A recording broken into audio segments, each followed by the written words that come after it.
Mi marido pidió un matrimonio abierto. Yo acepté el divorcio con una sonrisa. Ese mismo día, un multimillonario vino a buscarme. No me arrepentí ni por un segundo. Mi esposo me propuso que probáramos con un matrimonio abierto porque, según él, se había enamorado de una universitaria llena de vida.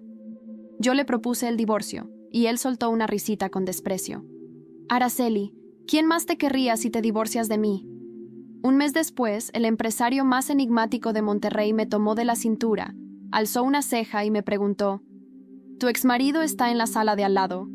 ¿Quieres ir a verlo?» Dejé la cautela de lado y respondí con una sonrisa tranquila: «Claro. Cristóbal, mi exmarido, me había contado entusiasmado que jamás había conocido a alguien tan compatible con él, que habían saltado en paracaídas juntos, esquiado juntos y hasta escalado el pico del Citlaltépetl. Decía que sus almas estaban en perfecta sintonía, que eran la inspiración el uno del otro. Araceli, tú también deberías salir, conocer el mundo, o empezar a salir con otras personas. La verdad, nos casamos muy jóvenes, confundimos costumbre con amor. ¿Por qué no intentamos un matrimonio abierto?» El rostro de Cristóbal brillaba de ternura cuando me lo propuso, como si me estuviera ofreciendo un regalo. Me quedé mirándole la cara, recorriendo con los ojos desde su ceja hasta la mandíbula. Menos de 3 años después de graduarse, ya era un desconocido para mí.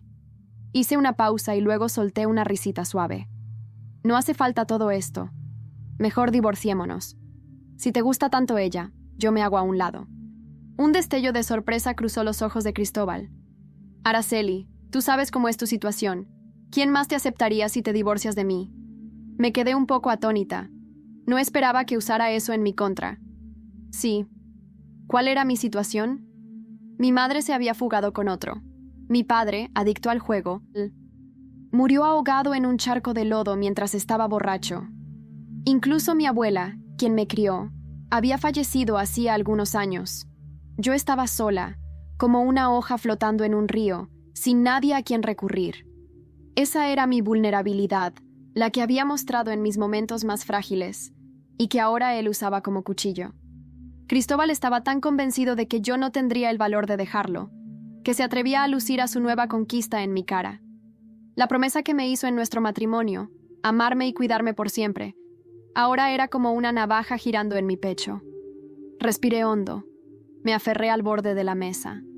Lo miré con firmeza y dije con voz clara: «Quiero el divorcio». Cristóbal se quedó sin palabras un instante, hasta que una sonrisa involuntaria apareció en la comisura de sus labios. «Si tanto insistes en el divorcio, no me dejas opción». «Araceli, no es que yo quiera abandonarte. Eres tú la que me está obligando a esto. Pero no vuelvas después rogando». Más tarde, cuando volví al cuarto para empacar mis cosas, lo escuché hablando con su amigo Rodrigo. «¿De verdad te vas a divorciar de tu esposa? Está tratando de manipularme con eso del divorcio, creyendo que voy a ceder. Zoe no se me despega. No tengo tiempo para los celos infantiles de Araceli. No tiene a nadie aquí. Ya verás. Pronto estará de vuelta, suplicando que volvamos». Un sabor amargo se apoderó de mí. Tomé nuestra foto de boda y la alianza, y los tiré directo a la basura. El día del divorcio, el sol brillaba con fuerza. Conocí a la chica que, según Cristóbal, era su alma gemela. Deportista, llevaba una coleta alta, llena de energía. «Mana, deberías salir más. Cuando una envejece, ya no puede seguir el ritmo y se queda atrás». Iba agarrada del brazo de Cristóbal, sentada en el asiento del copiloto, mirándome con descaro. Yo apenas tenía 25 años. ¿Y ya me estaban llamando vieja? Alguien pasó cargando un espejo y, por un segundo, me vi reflejada. Rasgos delicados, cabello largo y negro, curvas bien definidas, piernas largas. No tenía nada que envidiarle a nadie. De camino a casa intenté contener las emociones, pero las lágrimas comenzaron a correrme por las mejillas. ¡Bang! Choqué contra un Rolls Royce que iba justo delante de mí. Salí del coche de inmediato, apurada por disculparme. Un par de piernas largas bajó del vehículo de adelante. Hombros anchos, cintura estrecha, impecablemente vestido con un traje que exudaba elegancia en medio del aire frío. «Eres tú», rompió el silencio con voz grave. Me quedé confundida un segundo, hasta que reconocí quién estaba frente a mí. Cristóbal había hablado de él muchas veces, Lucas Cárdenas, el magnate más misterioso de Monterrey, jefe del grupo financiero con el que la empresa de Cristóbal siempre soñaba hacer alianza. Ni siquiera te he pedido compensación y ya estás llorando así, dijo, mientras me ofrecía un pañuelo con una gentileza inesperada. No, no es eso. Fue culpa mía, completamente. Voy a pagar los daños, lo prometo. Es que acabo de divorciarme y me cuesta un poco controlar mis emociones. Perdón, respondí atropelladamente, temiendo que pensara que quería evadir la responsabilidad. ¿Divorciada?, preguntó Lucas otra vez. Asentí. Qué bien. ¿Cómo dice? Lucas curvó los labios en una sonrisa leve y dijo despacio. Nada, el clima está bonito hoy. No deberíamos desperdiciarlo en tonterías.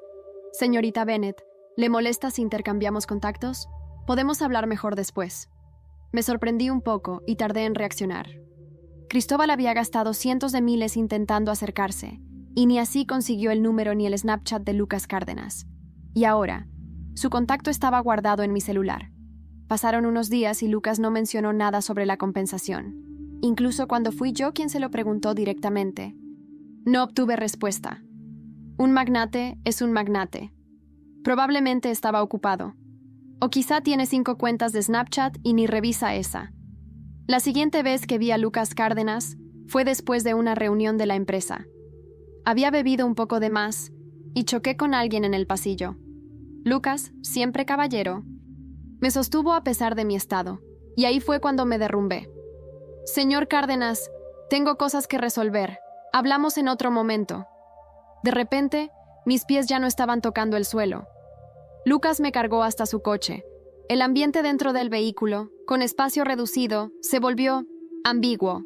Su perfume, sus feromonas, todo me alteraba los sentidos. Ya había escuchado muchas historias sobre él. Cómo tomó las riendas de Cárdenas Corp, siendo tan joven, y cómo se ganó el respeto de los veteranos con mano firme. ¿Quién más te aceptaría si te divorcias de mí? Las palabras de Cristóbal seguían resonando en mi cabeza. Duele solo recordarlo. Al mirar ese rostro frente a mí, más noble que el de Cristóbal, no pude evitar acercarme. Araceli, estás borracha, dijo Lucas, tocándome el hombro con un dedo, la voz grave. Tal vez era el alcohol haciéndome efecto, o quizá mi terquedad por no rendirme. Con osadía, aparté su mano y me incliné hacia él. Tus labios parecen tan suaves. Me da curiosidad saber si besan igual de bien. Mi mente se quedó en blanco. Ni siquiera recuerdo qué respondió. Solo sé que su respiración rozaba la punta de mi nariz, haciéndome temblar por dentro. Sus labios eran, en efecto, suaves, pero dominantes. Respira por la boca, susurró. Y obedecí, aturdida. Sostuvo la parte de atrás de mi cabeza como si fueran olas rompiendo. Sus dedos se deslizaron por mi cintura y arqueé el cuerpo, pegándome a su pecho caliente. Sus labios bajaban despacio. Entre adultos, sabíamos perfectamente a dónde iba a terminar eso. Lucas cubrió mi rostro enrojecido con su saco y me llevó a un hotel 5 estrellas que estaba justo ahí cerca. ¿Ese de allá no es el señor Cárdenas?, preguntó alguien. No muy lejos, el auto de Cristóbal estaba estacionado. Ubícate. No interrumpas el mood de Lucas, dijo Cristóbal recostado con flojera en el asiento, con una sonrisa burlona. Decían que no le interesaban las mujeres. Parece que no se puede confiar en los rumores. Las que elegiste antes no tenían ni pizca de clase. Deberías buscarte unas mejores. Sí, señor. Por cierto, su exesposa está en esa tienda de allá al frente. Quiere que... Cristóbal soltó una risita seca y subió la ventanilla. Ni te preocupes. Solo quiere llamar mi atención. Como siempre. Ya me cansé de esos jueguitos. Vámonos a otro lado. Y cómprale ese juego de joyas que le gusta. Prefiero eso a otro berrinche. Mientras tanto, yo estaba contra la puerta, y Lucas me envolvía por completo. A medida que la ropa caía al suelo, una punzada de miedo me atravesó. Lucas deslizó el dedo por mi columna y mi mente se aclaró un poco. Negué con la cabeza, pero luego rodeé su cuello con mis brazos y lo besé de nuevo. Después de años siendo la niña buena, ¿qué podía causar una noche de locura? Al despertar, escuché el sonido de la ducha. Su cuerpo definido se dibujaba detrás del vidrio empañado. Cintura delgada, pero fuerte. Recordar la intensidad de la noche anterior me hizo arder el rostro. Lucas salió del baño con la toalla baja en la cintura. Tragué saliva. Aunque ya lo había visto todo, estar tan cerca otra vez me dejaba sin aliento. Cristóbal tenía razón. Yo debía salir más. Me había aferrado a él sin haber probado algo mejor. Pero alguien como Lucas era inalcanzable. ¿En qué estás pensando?, preguntó Lucas, rozando su dedo detrás de mi oreja y dejando un beso suave. Y enseguida, otra ola de pasión. Mientras él atendía una videollamada en otra habitación, me vestí en silencio, salí del hotel y bloqueé su contacto. Eso solo fue un error. La gente de la cima es intocable. Para mantener los pies en la tierra, acepté salir con un universitario en una cafetería de esquina. Cuando fui a retocarme el labial con el espejito, ¿quién apareció? Araceli, mana. Qué coincidencia. ¿Estás esperando a alguien? Zoe se sentó frente a mí sin haber sido invitada. Ese día, vestida provocativamente sexy, no quería hablar con ella. Agarré mi bolso para cambiarme de mesa. La persona que estás esperando no va a venir, mana. Le pedí a mi veterano que te llamara. No pensé que sería tan fácil, ¿eh? Se nota que estás desesperada. Nadie está detrás de ti. No me extraña que Cristóbal diga que eres aburrida. Sus palabras me hicieron detenerme. Me di vuelta y le arrojé el resto de mi café en la cara. ¿Ahora ser la amante de un hombre casado es motivo de orgullo? ¿Quieres que pegue carteles en tu universidad?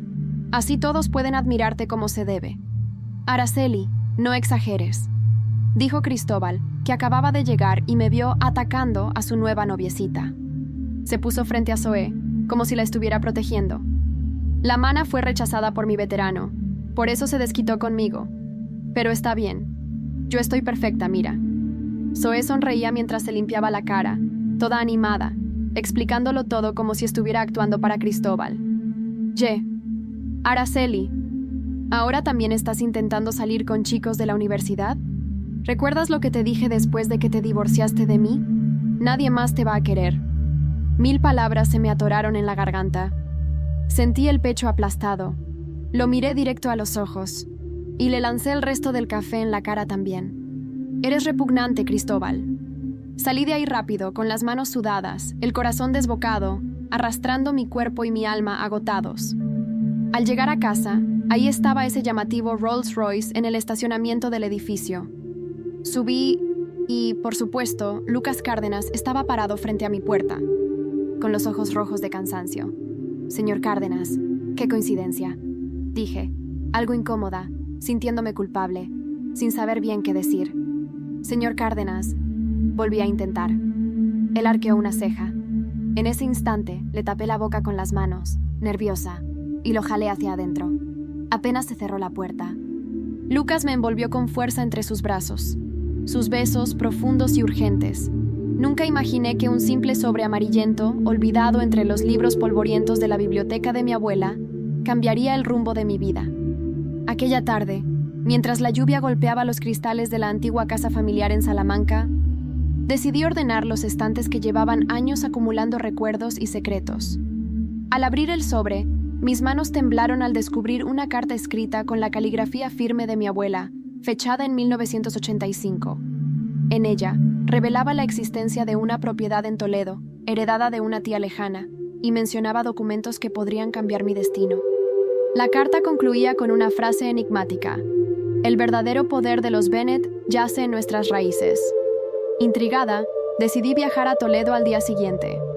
Al llegar, me encontré con una ciudad que respiraba historia en cada rincón. Las calles empedradas, las murallas centenarias y el río Tajo susurraban secretos del pasado. Siguiendo las indicaciones de la carta, llegué a una casona antigua, oculta entre callejones olvidados. Dentro, el polvo y las telarañas eran testigos del abandono, pero también del tiempo detenido.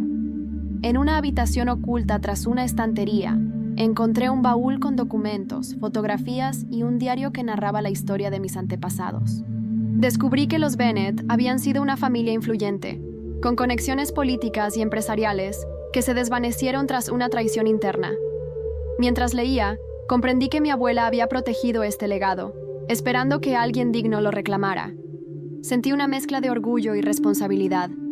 Decidí que era hora de restaurar el honor de los Bennet y enfrentar a quienes nos habían traicionado. De regreso a Salamanca, contacté a Lucas, quien se mostró sorprendido, pero dispuesto a ayudarme en esta nueva empresa.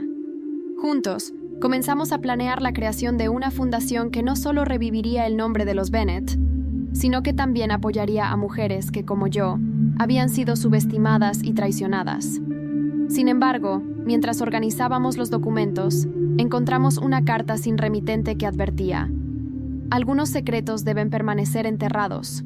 No despiertes a los fantasmas del pasado. No pude dormir esa noche. La advertencia anónima me rondaba la cabeza como una mosca que no se deja espantar. La carta sin remitente, con tinta negra y una caligrafía elegante, parecía sacada de una película antigua. Pero no había nada de ficción en lo que decía. Me estaba avisando que removía algo que debía quedarse enterrado. ¿Pero qué? ¿Qué más escondía el apellido Bennett? Lucas me miró con cierta tensión en la mandíbula cuando le mostré la carta. Él no es de asustarse fácil, pero pude ver en sus ojos un brillo incómodo. Esto no lo escribió cualquier idiota, dijo, mientras encendía un cigarro, algo que casi nunca hacía. El humo flotó entre nosotros, espeso como el ambiente. Le quité el cigarro con un gesto. No quiero que te mueras antes de ayudarme a acabar con todos los cabrones que me subestimaron, le dije, medio en broma, medio en serio. Esa misma semana empezamos los trámites para recuperar legalmente la propiedad de Toledo. Mientras tanto, Lucas movía hilos en Madrid, preparando el terreno para lo que sería la Fundación Clara Bennett en honor a mi abuela, una organización elegante, poderosa, dedicada a dar becas, refugio y asesoría legal a mujeres traicionadas, solas o vulnerables. En medio de esos preparativos, me llegó una notificación judicial.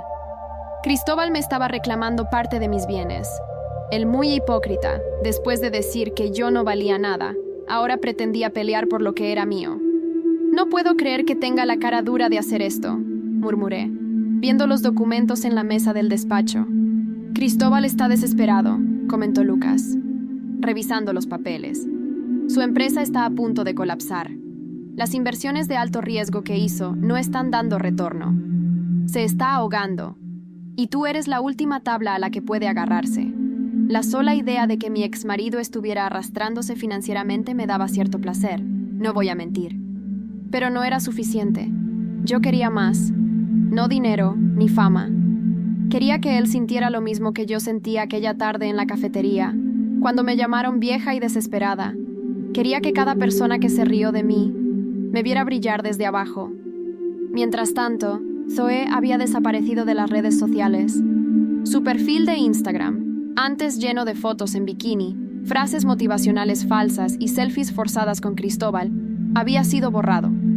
Empecé a recibir mensajes anónimos con capturas de pantalla, audios suyos, humillando a compañeras de la universidad, insultando profesores. Y luego, uno más impactante aún. Un vídeo donde la propia Zoe lloraba, diciendo que había sido manipulada, que estaba embarazada y que Cristóbal quería que abortara. Me senté en la cama, sola, temblando. No sabía si sentir pena o rabia, pero algo dentro de mí cambió en ese momento. Esto lo voy a usar, me dije a mí misma, apretando el móvil. Llamé a Lucas. Necesito que encuentres a Zoe, no para hacerle daño, quiero hablar con ella. Tengo la sensación de que su caída puede ser mi mejor arma. Lucas no dudó. Me dijo que tenía un contacto en Sevilla que la había visto. Y mientras esperaba esa información, sucedió algo inesperado. Al día siguiente, volviendo a casa, un coche negro me siguió durante varias manzanas. Pensé que era paranoia, hasta que me cerró el paso frente a mi edificio. Se bajaron dos hombres, uno con un traje impecable y otro con gafas oscuras. Me dieron una carta sin decir palabra. Dejen de remover el pasado. No recibirán otra advertencia. Me quedé allí, paralizada, viendo cómo el coche desaparecía en la curva. Los días siguientes fueron como caminar sobre cristales. Aunque por fuera intentaba mantener la compostura, dentro de mí había un huracán de preguntas. ¿Qué demonios escondía mi familia? ¿Por qué una advertencia tan directa? ¿Tan amenazante? Lucas intensificó la seguridad en mi edificio y asignó a 2 hombres de confianza para escoltarme. Al principio, me sentí ridícula, como una actriz de telenovela paranoica. Pero cada vez que cerraba los ojos, veía aquellos trajes, esos ojos vacíos tras las gafas, y la carta en mis manos temblorosas. No era exageración. Era real. Mientras tanto, Zoe reapareció. No en redes, en mi vida. Fue Lucas quien la encontró, en un pequeño pueblo de Cádiz, en casa de una tía que ni sabía que existía. Me envió una foto, Zoe sin maquillaje, con una barriga que ya no podía ocultarse, y una mirada que, por primera vez, no era arrogante, sino rota. Quiere hablar contigo. Dice que está lista para contarlo todo. No supe qué esperar. Parte de mí quería gritarle, escupirle en la cara todo lo que me había hecho. Otra parte la entendía. Yo también había sido esa chica, buscando validación en hombres equivocados, usando arrogancia como escudo. Fui a verla. La encontré sentada en una terraza simple, vestida con una camiseta grande y el cabello recogido sin esfuerzo. No era la Zoe que me humilló en cafeterías, ni la que se colgaba de Cristóbal como trofeo. Era una chica asustada, cansada. «Tú también recibiste una carta». Fue lo primero que me dijo. Me congelé. «¿Cómo sabes eso?» Zoe tragó saliva. Me pasó un sobre. Misma caligrafía. Mismo mensaje. Cuando quise hablar de Cristóbal, cuando empecé a contarle a mi madre lo que hacía, recibí esto. ¿Y qué hacía? Cristóbal no es solo un idiota infiel. Está metido hasta el cuello en blanqueo de dinero. Evasión fiscal. Y lo más grave, creo que alguien murió por su culpa. La conversación se volvió cada vez más tensa. Zoe me confesó que durante un viaje de negocios en Valencia, Cristóbal y un socio discutieron por un envío de dinero que desapareció. El socio desapareció días después. La policía nunca investigó. Todo fue muy limpio. No tengo pruebas, pero tengo miedo. Zoe temblaba, acariciando su vientre. Quiero proteger a mi hijo. No tengo a nadie más, solo a ti. Me odié por lo que sentí en ese momento, porque no fue solo compasión, fue satisfacción. Que la mujer que me miró por encima del hombro ahora viniera a mí con los ojos suplicantes. Era una pequeña venganza dulce. «Te ayudaré», dije, respirando hondo. «Pero vas a grabar una declaración. Todo. Lo que viste, lo que escuchaste, los nombres. Si algo me pasa, eso saldrá a la luz». Zoe asintió. Grabamos todo esa misma tarde. Regresé a Salamanca con el archivo guardado en varios dispositivos y una copia cifrada enviada a un abogado en Madrid. Pensé que todo empezaría a alinearse, pero no. Al llegar, la puerta de mi apartamento estaba entreabierta. Entré en silencio. No parecía haber desorden. Nada faltaba. Todo estaba en su sitio, excepto una cosa. Sobre la mesa de la cocina, donde yo solía dejar las llaves, había una sola rosa negra y una nota que decía: «No juegues con el fuego si no estás lista para arder, Araceli». La rosa negra me dejó helada. Era elegante, casi hermosa, pero no había nada de romántico en ella. Era una advertencia, un símbolo de amenaza, de muerte, tal vez. No había cámaras en el pasillo. Los de seguridad no habían visto a nadie entrar o salir. Todo estaba limpio, como si ese alguien conociera mis horarios mejor que yo. No podía permitir que el miedo me paralizara. Esa misma noche, dormí en el despacho de Lucas. Lo que debía ser una conversación profesional se convirtió en una vigilia silenciosa. No hablamos mucho. Él simplemente me sirvió una copa de vino y se sentó a mi lado. Su presencia me bastaba para no venirme abajo. «No estás sola, Araceli», me dijo, como si pudiera leer mis pensamientos. «Nunca tuve nadie. Hasta ahora». Me salió casi como un susurro. Lucas me miró. Su mirada no tenía lujuria. Tenía respeto, calidez, como si me viera por dentro. A la mañana siguiente, la tensión se convirtió en determinación. Revisamos todas las propiedades de Cristóbal, sus contactos financieros, sus socios.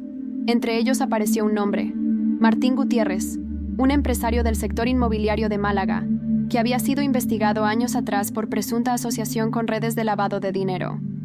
Nada probado, pero su nombre estaba por todas partes. Lucas se puso pálido. «Martín no es cualquier rata», me dijo. «Tiene amigos en los sitios equivocados. Si Cristóbal está aliado con él, Esto es más grande de lo que pensábamos. Decidimos que no podíamos quedarnos quietos. Con la declaración grabada de Zoe, mi abogado comenzó a preparar una denuncia. Pero necesitábamos algo más. Una prueba concreta. Algo que lo hundiera. Mientras tanto, Cristóbal empezaba a perder el control. La prensa económica comenzó a publicar artículos sobre la inestabilidad de su empresa. Las acciones cayeron. Uno de sus inversionistas mayores, un fondo suizo, se retiró. Y en medio de ese caos me llamó. «No creas que vas a ganar», dijo con esa arrogancia que ya me era familiar. «Te estás metiendo con gente que no entiendes, Araceli. Esto no es un juego». «Nunca fue un juego para mí», respondí. «Pero tú sí eras un error que me alegra haber corregido». Colgó. Esa noche, Zoe me escribió desde Cádiz. Su tía había recibido una visita extraña. Un hombre con una carpeta en mano preguntando por ella. No dejó tarjeta. No dio nombre. Solo una sonrisa falsa y la promesa de que sabía dónde buscar. «Tengo miedo», me escribió. «¿Qué hago?». Le respondí sin dudar. «Vas a venir a Salamanca. Yo te protegeré». Lucas organizó su traslado con todo el sigilo posible. La recibí en una casa de campo, propiedad de la familia Cárdenas, lejos de la ciudad. Allí, por primera vez, vi a Zoe no como enemiga, sino como otra víctima del narcisismo de Cristóbal. Pasaron 2 días tranquilos. Parecía que el mundo nos daba un respiro. Hasta que una noche, mientras cenábamos con el abogado, una noticia reventó en la televisión. Detenido un ex empleado de Cristóbal Rivas por intento de encubrimiento y falsificación de documentos. Se sospecha que los archivos fueron alterados para ocultar movimientos financieros vinculados a actividades ilegales. Lucas y yo nos miramos. Era el principio de la caída. Pero antes de que pudiera celebrar, sonó mi teléfono. Una voz desconocida, grave, con acento del sur. Araceli Bennett. Si quieres ver a Lucas con vida, deja de mover las piezas del tablero. Mi mundo se detuvo. Jamás había sentido ese tipo de frío. No era el que se cuela por la ventana en invierno. Era uno más profundo, que nace en el pecho y se arrastra por la espalda. Cuando colgué el teléfono, me di cuenta de que estaba temblando. El aire me costaba. Lucas. ¿Secuestrado? Corrí al despacho. No estaba. El móvil, su chaqueta, hasta su maletín. Seguían allí. Me negaba a pensar lo peor, pero cada minuto sin saber nada era un infierno. Llamé a su jefe de seguridad, a sus contactos, incluso al abogado que estaba trabajando con nosotros. Nadie sabía nada. Esa noche no dormí. Me senté en la sala, con la carta de amenaza entre las manos, y la rosa negra aún guardada en un jarrón que no tuve valor de tirar. Algo me decía que todo estaba conectado. Por la mañana, recibí una llamada desde un número oculto. «Señorita Bennett, ¿usted tiene fe?» «¿Qué? ¿Quién eres?» «Tendrá su respuesta si viene sola al monasterio de San Juan de los Reyes, a las 12 en punto». Y dejé el teléfono. No intenté nada. Colgué sin responder. El monasterio estaba en Toledo. Mismo sitio donde comenzó todo, donde encontré la carta de mi abuela. Una coincidencia demasiado perfecta para ser casual. Zoe insistió en ir conmigo. «No vas a ir sola. No sabemos qué quieren de ti. ¿Y si es una trampa? Si no voy, puede que no vuelva a ver a Lucas. Y no pienso perder a otra persona más». Salí en coche al amanecer. Al llegar, el monasterio estaba cubierto de neblina. Las campanas no sonaban, pero los pájaros habían desaparecido. Era como si el lugar supiera lo que estaba a punto de pasar. Entré sola. Dentro, un hombre esperaba en uno de los bancos. Alto, cabello canoso, traje gris claro. Me miró como si me conociera de toda la vida. «Araceli Bennett. Qué curioso cómo el tiempo da la vuelta y siempre nos trae al origen. ¿Dónde está Lucas?», pregunté sin rodeos. «Está vivo, por ahora, pero su futuro depende de ti. ¿Qué quieres?». «Quiero que destruyas los documentos, las grabaciones, y te alejes del caso Cristóbal. No sabes en qué pozo te estás metiendo. Esto no es solo una vendetta personal. Hay gente muy poderosa de la que tu querido Lucas también forma parte. ¿Estás diciendo que Lucas está involucrado?». Me senté, atónita. Digo que nadie llega a ese nivel sin ensuciarse las manos, ni siquiera él. Me levanté. ¿Y si no acepto? El hombre sonrió. «Entonces Lucas desaparecerá. y tú te convertirás en el siguiente nombre olvidado de una fundación fallida, así como tu abuela. Sus palabras fueron un cuchillo, pero lo que más me dolió fue dudar. ¿Y si Lucas había jugado conmigo? ¿Y si todo esto formaba parte de un plan mayor? Volví al coche con la mente hecha pedazos. Esa noche, al abrir mi portátil, encontré un archivo nuevo en el escritorio. No confíes en nadie. Era un video. Lucas, atado, con la cara golpeada, pero consciente. Miró a la cámara. Araceli, si estás viendo esto, es porque hice algo estúpido. Me confié. No era parte del plan. No te involucres más. Olvídalo todo. Por favor, aléjate. Lloré en silencio. Zoe me miró desde el sofá. No dijo nada. Solo me alcanzó un vaso de agua. Y entonces, como si la vida quisiera recordarme que nada termina en calma, llegó una llamada del abogado. Araceli, tenemos un problema. Los fondos de la fundación han sido congelados. Alguien dentro del banco denunció una actividad sospechosa. Necesito que vengas a Madrid, ahora. Me quedé inmóvil. Me estaban desmantelando pieza por pieza. Madrid me recibió con lluvia. De esas finas y persistentes que no mojan de golpe, pero se cuelan en la ropa, en los huesos, en el ánimo. Entré al despacho del abogado empapada, sin haber dormido, sin ganas de disimular la rabia. Él me esperaba con cara de funeral. Congelaron todos los activos, dijo. Hasta los fondos personales están bloqueados.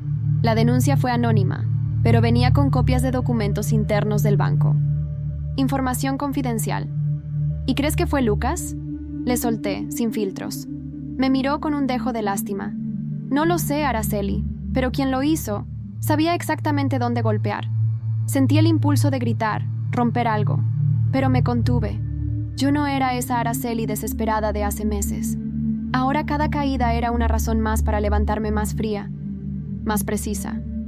Cristóbal, o quien estuviera detrás, había declarado guerra, y yo no iba a retroceder. Volví a Salamanca esa noche. Zoe me esperaba con la mirada enrojecida. Se notaba que no había dormido. He estado pensando, me dijo con voz baja. Quizá deberías rendirte. Esto está yendo demasiado lejos. La miré con incredulidad. ¿Rendirme? ¿Después de todo lo que pasamos? Araceli, no es por ti, es por tu vida, por la mía, por el bebé. ¿Y si no lo logramos? ¿Y si terminamos muertas? Me acerqué, sin levantar la voz. Entonces que al menos valga la pena. Que si vamos a caer, sea por luchar, no por quedarnos calladas. Porque si no, ellos ganan. Como siempre. Ella no respondió. Solo se abrazó el vientre y asintió en silencio. Al día siguiente, decidí visitar a alguien que no veía desde hacía años. Mi tío Joaquín, hermano de mi padre. Alguien que se había apartado de la familia tras una disputa que nunca entendí del todo. Vivía en una finca en Ávila, apartado de todo, dedicado a la agricultura y a sus libros de historia. «Vaya sorpresa», dijo al verme en su puerta, con una sonrisa seca. «Si vienes por dinero, no tengo. Si vienes por respuestas, entra». La casa olía a leña, vino y algo de humedad. Era como si el tiempo no hubiese pasado por allí. Le conté todo, sin adornos. Las amenazas, Lucas, la fundación, las sospechas sobre Cristóbal. Él escuchó en silencio, acariciando su barba blanca. «Clara», murmuró de pronto, refiriéndose a mi abuela. Ella sabía que este momento llegaría. Me lo dijo cuando escondió esos documentos en Toledo. Dijo que algún día alguien tendría que desenterrar la verdad. Pero no imaginé que fueras tú. ¿Qué verdad? Se levantó. Fue hasta una cómoda antigua. Sacó una caja metálica y la puso sobre la mesa. Tu padre no murió solo por el alcohol. Se metió con gente peligrosa. Gente que usó a la familia para lavar dinero, para ocultar propiedades. Cristóbal no es el primer Rivas que nos destroza desde dentro. El abuelo de él ya hizo negocios con los nuestros, y fue por eso que todo empezó a desmoronarse. Dentro de la caja había fotografías, extractos bancarios antiguos, cartas firmadas por nombres que ahora reconocía de las noticias. Era la prueba. El origen. El veneno que llevaba generaciones envenenando nuestra sangre. Araceli, si vas a ir hasta el final, Tienes que hacerlo con todo, o ellos te van a devorar. Salí de allí con el alma en llamas. Esa noche, recibí un mensaje de texto desde el número de Lucas. Estoy libre. Nos vemos en el mirador de Albaicín. Medianoche. Mi corazón se aceleró. Pero al llegar, lo que encontré no fue a Lucas. Era Cristóbal, apoyado contra la barandilla, con una copa de vino en la mano y una sonrisa torcida. ¿Buscabas a tu caballero de brillante armadura? Pues tengo malas noticias, Araceli. Se acercó, lento, como si saboreara el momento. Lucas siempre estuvo de mi lado. ¿Y tú? Tú solo fuiste una pieza en el juego. Lo miré, quieto.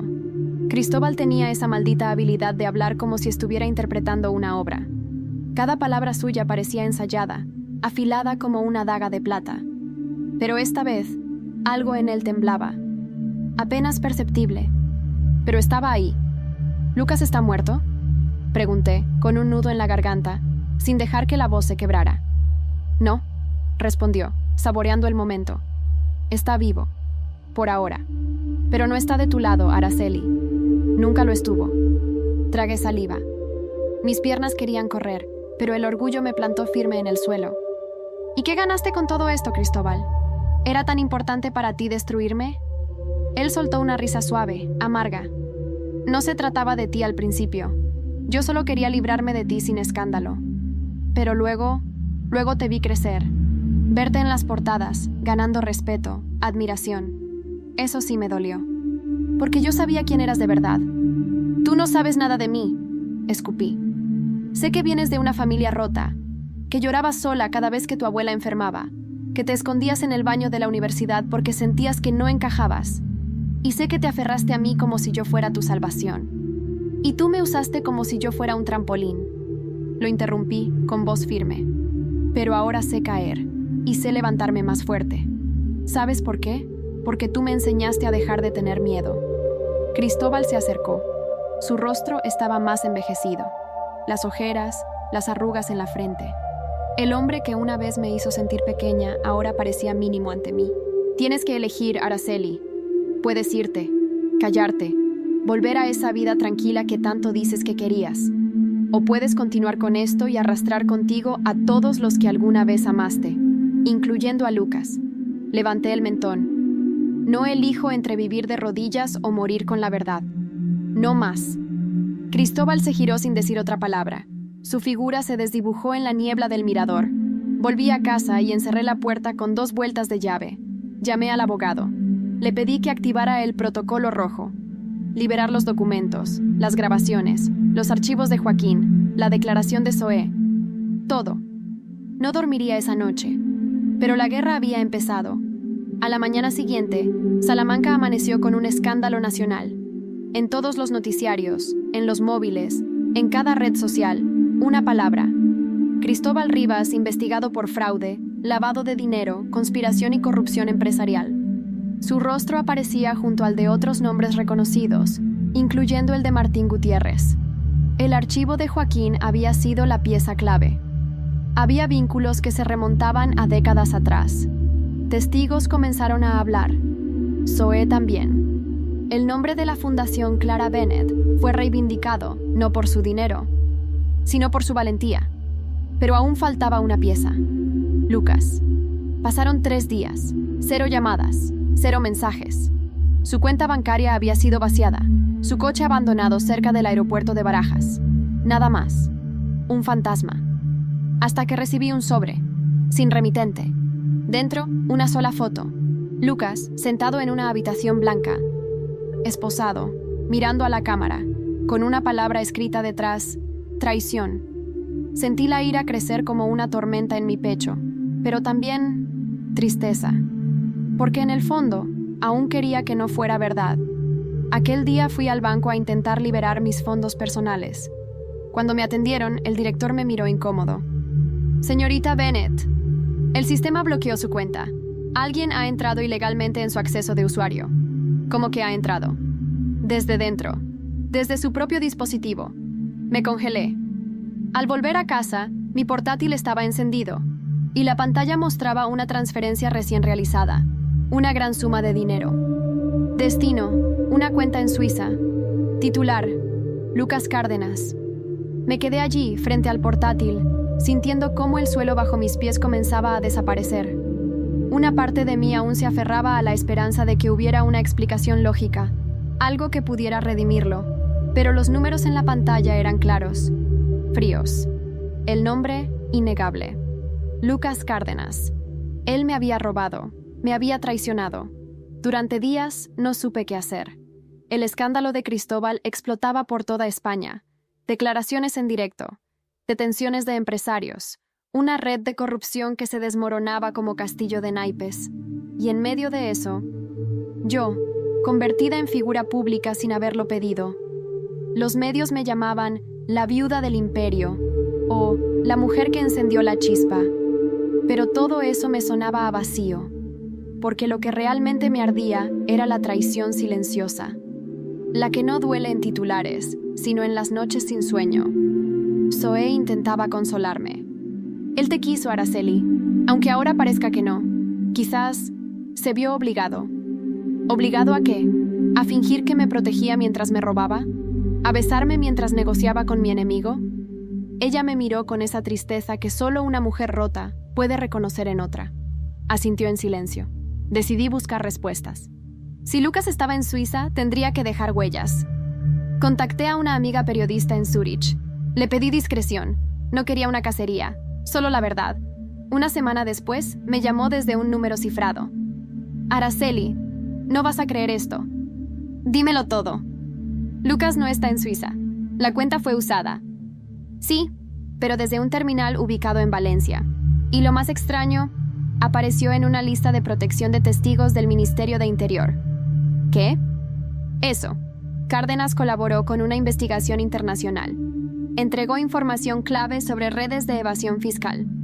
Tuvo que desaparecer. Me senté en el suelo. El aire me faltaba. Entonces no me traicionó por codicia, sino para protegerme. ¿Pero por qué no me lo dijo? ¿Por qué no confió en mí? Horas después recibí un correo, sin remitente, solo una frase. Perdón, fue la única forma de salvarte, y un video adjunto. En él, Lucas hablaba desde lo que parecía una habitación segura. Tenía ojeras profundas, pero su voz seguía firme. Sé que ya no confiarás en mí, y tienes razón, no te merecías esto, pero si te decía la verdad, tú también te convertías en objetivo. Tu fundación, tus amigos, tu historia. Era eso o verte destruida como lo fui yo. El dinero que tomé fue redireccionado. Está en un fideicomiso a nombre de la fundación. Todos los fondos han sido devueltos. Solo quería desviar la atención. Te amé, Araceli. Lo hice de verdad. Pero no puedo volver. Mi nombre murió con esto. Solo espero que tú renazcas. El video se cortó. Y por primera vez en semanas lloré. No de rabia. No de venganza. De tristeza. Porque entendí que amar a veces también es dejar ir. Pero no tenía tiempo para lutos. Cristóbal había sido citado a declarar en la Audiencia Nacional. Y yo, como testigo principal, debía estar presente. El juicio comenzó con todo el país mirando. Él entró a la sala esposado, pero con esa misma arrogancia que siempre lo acompañaba. Cuando nuestros ojos se cruzaron, vi odio, sí, pero también algo más. Derrota. Mi declaración fue clara, precisa, sin dramatismos. Conté lo que sabía, lo que viví, lo que descubrí. Cuando terminé, hubo silencio. El fiscal pidió que el tribunal escuchara una última grabación. La voz de Cristóbal hablando con Martín Gutiérrez sobre cómo manipular fondos a través de cuentas fantasmas, usando mi nombre como prestanombres. Aquello fue el final. El juez dictó prisión preventiva inmediata. La sentencia definitiva vendría después, pero su caída ya era irreversible. Al salir del juzgado, una multitud esperaba. Micrófonos, cámaras, flashes. Pero entre toda esa masa, vi una figura familiar. Joaquín. Mi tío se acercó, me abrazó con fuerza y susurró: Clara estaría orgullosa de ti.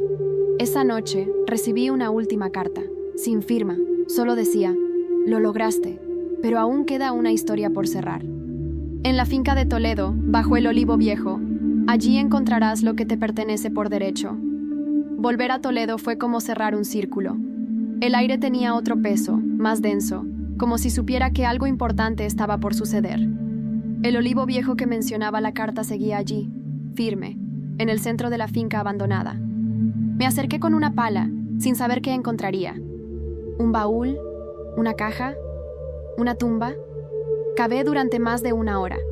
La tierra húmeda ofrecía resistencia, pero no tanta como la de todos esos meses de lucha. Cuando el metal de la pala golpeó madera, supe que estaba cerca. Saqué una caja antigua, envuelta en una tela gruesa que aún conservaba el aroma del aceite de sándalo que mi abuela usaba. Dentro, lo imposible. Un conjunto de documentos legales firmados por ella, Clara Bennett, que me nombraban heredera única de un conglomerado de tierras y participaciones en propiedades repartidas por varias provincias de España. Las escrituras estaban registradas a nombre de terceros de confianza, ahora fallecidos. Y ahora, todo pasaba a mí. Había un cuaderno, también, escrito de su puño y letra. Contaba cómo, al ver que la familia se hundía por la codicia de los hombres que la rodeaban, decidió esconder sus verdaderos bienes. Los dejó como semilla para una mujer valiente de nuestra sangre que no se conforme con sobrevivir, una que venga a reconstruir. Cerré el cuaderno con los ojos húmedos. Por primera vez en meses, no me sentí sola. Los días siguientes fueron de reconstrucción. Legalicé las propiedades, limpié los nombres falsos y doné parte de lo recuperado a causas alineadas con la fundación. La prensa, al principio, creyó que era una estrategia de lavado, pero pronto las pruebas hablaron por sí solas, y el prestigio llegó. Me invitaron a conferencias en Barcelona, a eventos en Sevilla, a una gala en el Reina Sofía. Mujeres que nunca había visto me abrazaban como si me conocieran de toda la vida. «Por ti salí de casa», me dijo una. «Gracias por demostrar que podemos caer sin rompernos», me dijo otra. Zoé tuvo su bebé, un niño. Me pidió ser madrina. Lloramos juntas cuando firmamos los papeles. Ella se trasladó a Córdoba, donde trabaja ahora como terapeuta para mujeres jóvenes víctimas de relaciones abusivas. Joaquín, mi tío, se convirtió en mi asesor legal. Su sabiduría calmada fue clave para manejar la tormenta mediática que aún rodeaba mi nombre. Siempre me decía, no hay mayor venganza que el respeto ganado por mérito propio. Y entonces, un día, sin aviso, sin llamada, sin explicación, lo vi. Lucas, entrando al teatro donde yo iba a recibir un premio por mi labor social. Vestía sencillo, sin traje, sin anillos caros, pero su mirada, intacta, como si el tiempo se hubiera detenido en aquel coche donde todo comenzó. Nuestros ojos se encontraron entre la multitud. No hubo palabras, solo una sonrisa leve, no de perdón, ni de reconciliación, de comprensión. Después de la ceremonia, me esperó en la salida trasera. «Has cambiado», me dijo. «Tú también. No esperaba verte aquí, pero tenía que saber si seguías siendo tú o si ya eras otra. Soy ambas, y ninguna». Lo miré a los ojos. «Pero no vengo del pasado, Lucas. No quiero vivir allí». Asintió, y sin pedir nada, me entregó una carta. La última. Me abrazó. Un segundo. Un instante. Y se fue. Nunca más lo volví a ver. En casa, abrí la carta. Era su testimonio completo. Nombres, fechas, bancos, declaraciones. Lo había dejado todo expuesto. Había quemado su nombre para proteger el mío. La guardé en la misma caja donde estaba el cuaderno de mi abuela. A veces la releo, no por nostalgia, sino para recordar hasta dónde llegamos por quienes amamos y cuánto duele tener que seguir sin ellos. El pasado estaba cerrado, pero la vida apenas comenzaba. Pasaron 3 años desde aquella última carta. A veces me despierto con la sensación de que todo fue un sueño extraño, una novela mal escrita que se me coló por debajo de la puerta. Pero entonces miro a mi alrededor, el despacho lleno de libros, las fotos con mujeres que recuperaron su libertad, las cartas de agradecimiento de desconocidas, y sé que fue real, todo, incluso el dolor. Cristóbal fue condenado a 25 años de prisión por fraude fiscal, blanqueo de capitales, asociación ilícita y obstrucción de la justicia. Durante el juicio final, intentó hacerse la víctima. Lloró, alegó manipulación. Dijo que fue presionado por sus socios. El tribunal no le creyó, nadie le creyó. Su empresa desapareció. Sus socios lo abandonaron. Incluso su familia dejó de visitarlo. Hoy está en un módulo de seguridad media en una cárcel de Galicia. Según me contaron, pasa las tardes escribiendo cartas que nadie responde. Zoe, por su parte, floreció. No sin esfuerzo. Pasó por terapia intensiva. Luchó contra la culpa, contra el remordimiento de haber participado en la humillación de otra mujer solo por sentirse amada. Pero lo logró. El pequeño Gabriel, su hijo, ya camina. Tiene su misma sonrisa. Ella da charlas en universidades. Habla de consentimiento, de dependencia emocional, de cómo el amor malentendido puede destruirnos desde dentro. Somos más que amigas ahora. Somos hermanas de batalla. Joaquín sigue siendo mi faro. A veces lo escucho hablar con su biblioteca como si los libros le respondieran. Su sabiduría me salvó más veces de las que puedo contar. Vive en la finca de Ávila, cultivando lavanda y escribiendo sus memorias. Dice que un día serán publicadas. Yo creo que ya lo están siendo, a través de mí. Lucas. Nunca más regresó. Su rastro se esfumó como humo entre los dedos. La carta que me dejó fue su despedida definitiva. He buscado su nombre en informes internacionales, listas de testigos protegidos, incluso en criptomonedas rastreadas. Nada. Quizás está vivo en alguna parte. Quizás se convirtió en otro hombre, con otro nombre, en otro país. No importa. Lo amé. A mi manera. Como se ama a quien te salva y te rompe al mismo tiempo. La Fundación Clara Bennett ahora tiene 5 sedes: Salamanca, Madrid, Sevilla, Bilbao y Valencia. Atendemos a cientos de mujeres al mes. No todas se salvan.